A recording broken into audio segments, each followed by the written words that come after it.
Hey guys, today you're going to be talking about the North American League tryout process. So last time I know I talked about the USHL and I kind of went in more depth about how tenders work and how drafts work and things like that. So I won't be going as much in depth here because in that video already describes it. So please check out that video if you haven't seen it. It's called How Do You Make the USHL Tryout Process. So here in the North American League, there are a few differences. One, it's important to note that the USHL is tier one, and then the North American League is tier two. So everything is based off the USHL chronologically. So meaning the USHL will have their tryouts and they'll have their draft, and then the North American League will have its draft and things like that. So everything follows behind the USHL. The North American League, the NA, has pre-draft camps. So these pre-draft camps, they typically happen in May. Every team will hold them. In the USHL, we talked about how they use their main camps as kind of a fundraiser. Well, here, North American League teams use their pre-drafts as their bigger fundraiser. So this pre-draft happens in May before their draft in June. Completely open tryout. You can sign up if you're an eligible player for junior hockey. So, 16 to 20 years old. They have a ton of players attend these. So it's a huge camp. You're guaranteed about 4 games. So it's not like that main camp where they have an all-star game and a young gun game. This is just 4 games and approximately it's $375 or $400. You get to play in front of the North American League coaches and scouts or the teams that are putting it on for you.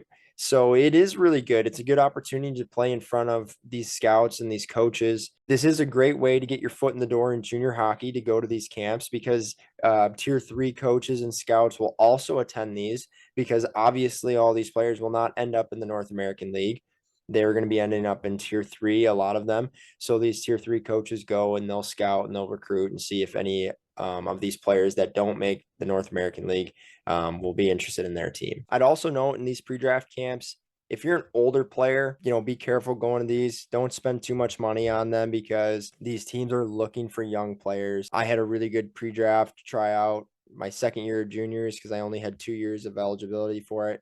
I had a great tryout and the team told me, there's only one issue with you and we really like you. And I said, what's the issue? And they said, you're 20 years old. We're just not interested. And that's the way it's going to be. So be careful going to these tryouts, definitely have a good experience and work hard. Now, here are a couple differences from the USHL as well. So the North American League protected list is quite a bit different. Same things occur, meaning they have tenders, they have draft picks, and they have protected lists, but they happen in different numbers and different variations. Each North American League team gets 10 tenders. The biggest difference here in the USHL, these tenders have to play in games. It's part of their contract in the USHL. It's part of the deal. North American League players that are tendered do not have to play in a game, believe it or not. So these are highly sought after players because they're tendered. They, teams are worried about them getting drafted. So they decide to tender. They use these tenders. And I know multiple players that I played with in college that were tendered and never played a single game in the North American League. These teams will use these and they'll give them out if they really think a player is worth it. But at the same time, it doesn't guarantee you anything. Now, after these tenders and after these pre-draft camps, then comes mid-June, and that's when the North American League draft is. So they don't have a young guns draft or a futures draft like the USHL. They just have one draft. And this is another way North American League teams are going to protect players. So they can tender them and they don't have to draft them, or they can draft players and that's their way of protecting them. Now, another thing that's different than the USHL, the North American League allows 30 protected players total.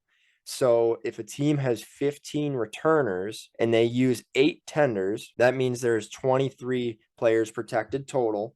So when the draft comes along, they get to draft 7 players to equal their 30. So after the draft, then comes main camp and training camp. Main camp comes first. This is typically in July. So after the draft, then in main camp, it's invite only. They bring their 30 protected players plus anybody that they were still interested in that they didn't protect, but they thought, okay, maybe they can really make our team or edge out one of the players that we tendered or drafted. Some of these main camps are really small, only about 60 players, and they're about 2 teams worth, and they compete over the main camp. Or there's a huge main camp, it's like 200 players. It's up to the team, and usually you do have to pay for main camp. It's another way for them to make more money. So once training camp comes, the roster has to be down to 30 players.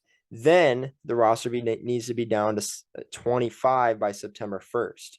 Okay, so it's a quick timeline. So now it's one of the biggest milestones that I think occurs in the North American League is the NAHL Showcase, which is in Blaine, Minnesota, the Super Rink. It's one of the biggest events of the year, and it's actually where teams play their first games in the North American League every season. So it's about the third weekend in September every year. It's a milestone for the players because it's kind of like, okay, I made it past September 1st. We're down to the 25-man roster. We're about to play our first games. This is my opportunity, and it's a showcase. And this showcase is huge. Every single North American League team is there. I've been to the showcase. They have Division I college scouts, Division III college scouts. They have USHL scouts. Believe it or not, NHL scouts are coming to this showcase as well. A lot of scouts at this, and it's a huge event. It's a lot of fun. It's great for the players, but it's also a really difficult time for the players if you're a borderline guy, because this is where the final cuts are going to be made. We know from the last video that a week from this showcase, the USHL are going to make their final cuts. The NAHL teams know this, and their staffs and their GMs know this, so they are going to make their final cuts here, knowing that USHL players are going to be dropped and ending up on their team. So when you make it up to this showcase and you're a borderline player and you feel like you finally made it to the team and you're about to play some games, don't get too comfortable, because this is where they're going to make their final cuts. A lot of these teams are coming from down south. They're coming from Texas or Topeka, or wherever it is. They will tell players, bring your bag, bring your suitcase with you, because we don't know if you're going to be coming back with us. It's really cutthroat. It actually, since I was only a couple hours from the cities, 2 players from this showcase were cut from different teams, and they came back with us to Wilmer, and they played the season with us. And they had to bring their bags and everything, and they went straight from a month down in Texas thinking they were going to make the North American League, and bang, all of a sudden they were cut and playing with us in Wilmer in the NA3. It's really difficult, guys. You can't get too comfortable. That's the biggest thing I would say, is there's always a reset button. Make sure you are not comfortable. Make sure you are always competing, especially in this first couple months of their season, because tryouts are always happening with these teams. So that's it, guys. That's the North American League tryout process. A little bit different than the USHL. As you can see, the North American League is the one that everybody wants to make, because a lot of people do understand how difficult it can be to make the USHL, as we saw in the last video. But here, a lot of players think they can make this league, and they don't want to play Tier 3. And we'll get into that next time. But a lot of players really don't want to play Tier 3. They think they can make the North American League, and it's still really, really difficult, guys. This is a great league, and a lot of these players are high-end players. It's a pretty cutthroat world in junior hockey, so you have to be prepared for it, and you have to be willing to face adversity during the process. Thank you for watching Outside the Boards with me, Jacob at North End Hockey. If you liked what you saw, please subscribe to our YouTube page or follow us on Instagram to see more videos like this one. If interested in learning more about North End Hockey, check out our website, northendhockey.com. Thanks for watching.